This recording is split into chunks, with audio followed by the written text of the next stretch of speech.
Guys welcome back to my channel. आइब सबैजना सन्चै आरामै हुन्छ होला। म पनि सन्चै आरामै छु र म चाहिँ आज धेरै दिन पछाडि, धेरै महिना, धेरै वर्ष पछाडि फेरि भ्लग बनाउन आएको छु र म आज चाहिँ उता माथितिर जाने काम छ मेरो, पृथ्वी चौकतिर। मैले चाहिँ खास अब स्कुटरमा चाहिँ इन्ड्राइभ गर्छु अनि त्यो इन्ड्राइभ गर्नु भनेर आज जान लागेको छु। खानासाना खाएर चाहिँ अब हिँडेको छु। म चाहिँ पुग्छु होला, त्यही 5-10 मिनटतिर पुग्छु।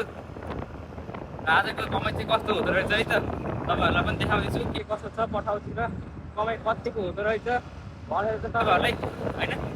अब विदेश विदेश जाने त अहिले त्यस्तो समय छैन, किनकि अब नेपालमा युद्ध चलिरहेको है, विदेशतिर चाहिँ युद्ध चलिरहेको छ। अब त्यो मिसाइलहरू बसिरहेको छ, के कसो छ होइन।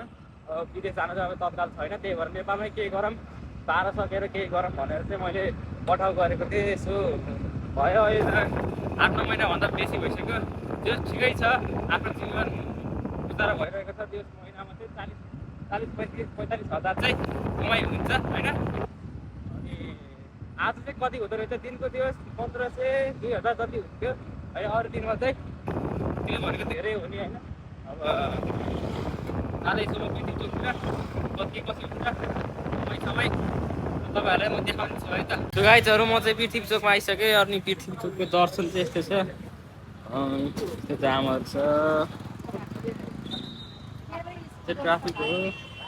अनि स्कुटर चाहिँ यहाँ टक्क देख्न सक्नुहुन्छ, दामी टल्किरहेको छ। सो गाइज मेरो चाहिँ बोनी भइसक्यो। म चाहिँ उता के भन्छ अरे पुम्दीकोटतिर कोही एउटा टिप आएको छु, त्यहाँ दिदी चाहिँ हुनुहुन्छ, अङ्गुल दिदी हुनुहुन्छ के अरे।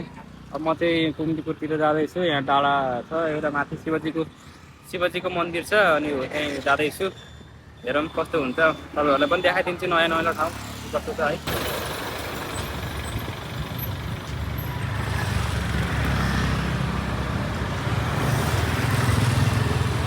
गाइजहरू मैले चाहिँ दिदीलाई चाहिँ यतै पुम्दीकोटतिर चाहिँ छोडिदिइसकेको छु, देख्न सक्नुहुन्छ। त्यहाँ माथि चाहिँ पुम्दीकोट हो, यो चाहिँ पुम्दीकोटको गाउँ हो। त देख्न सक्नुहुन्छ ड्रिम पार्क। अनि म चाहिँ यो स्ट्यान्ड नभएर, स्कुटरमा स्ट्यान्ड नभएर चाहिँ तपाईँहरू चाहिँ बाटो कता के कसो भनेर चाहिँ देखाउन पाएन, त्यसको लागि सरी। अब म 1-2 दिनमा चाहिँ त्यो उस किनेर पनि तपाईँहरूलाई फुल्ली कहाँ जान्छु, बाटो कता हो के कसो भनेर सबै बुझाइदिन्छु।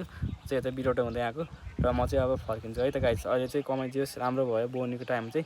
अब म चाहिँ जान्छु पृथ्वी चोकमै। सो गाइजहरू म चाहिँ एकछिन यहाँ यसो फ्रेस हुनलाई बसेको, तपाईँहरूलाई एउटा चिज देखाइदिउँ भनेर ल हेर्नु यता बिस्तारै। र यो हो नि त भ्यू, आमा यो हो नि पोखरा गाइजहरू, ल देख्न सक्नुहुन्छ। त्यहाँ चाहिँ तारबारै छ, यो पुरै लेक साइडको भाग हो। यति राम्रो त आएन होला, किनकि अहिले यहाँ मौसम त्यस्तै छ। यस भ्यू चाहिँ यस्तो दामी छ, देख्न सक्नुहुन्छ तलको। म चाहिँ यता पुम्दीकोटतिर छु अहिले चाहिँ, माथितिर यो तालबाट भन्दा चाहिँ तालबाट यहाँ भयो, अन्त माथि चाहिँ नदेख्न सक्नुहुन्छ। यही हो हाम्रो पोखरा सिटी लेक साइडको, हामी सामने छ। यहाँ एफआई छ, लुक्स पनि दामी छ कि होइन, बाटो पनि सर्छ र पनि दामी दिन्छ। सो गाइजहरू म चाहिँ अब उतै तलमा बाटोमा कोही पाउँछ कि पाउन्न, अब पायो भने ठिकै छ, भए पनि म फेरि वहीँ पृथ्वी चोक पुग्छु। र मैले चाहिँ खासै राम्रोसँग चाहिँ देखाउनु पाउन्न, जे होस् हल्का हल्का तपाईँहरू छोटो छोटो क्लिप भएर देखाउँछ है त, छोटो छोटो क्लिप गरेर चाहिँ देखाउने वाला छु आजको दिन चाहिँ। अब भोलि पर्सि 1-2 दिनपछि एउटा चाहिँ किन्छु, यो स्ट्यान्ड किन्छु, अनि त्यहाँ पनि तपाईँहरूले सबै के कसो गर्छु यताउति होइन, राम्रो भ्यूहरू जे जस्तो हुन्छ त्यस्तै देखाउने प्रयास गर्छु है त गाइज।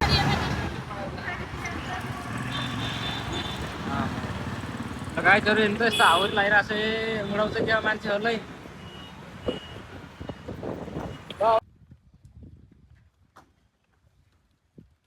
त्यो गाइजहरू म चाहिँ घर आइसकेँ, अनि पानी सानी पऱ्यो। आजको दिन चाहिँ त्यस्तै भयो, भ्लग बनाउनु भन्दा नि आजको हावाहुडी आएर धेरै उस भयो क्या। तपाईँहरूलाई देखाइदिन्थ्यो न त रातिको भ्यू लेक साइडतिर गएर राम्रो हुन्छ कि भनेर देखाइदिनु भनेको।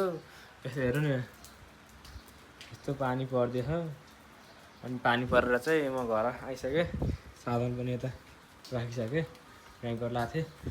जस आजको कमाइ चाहिँ तपाईँहरूलाई रिभ्यू गर्छु है त म।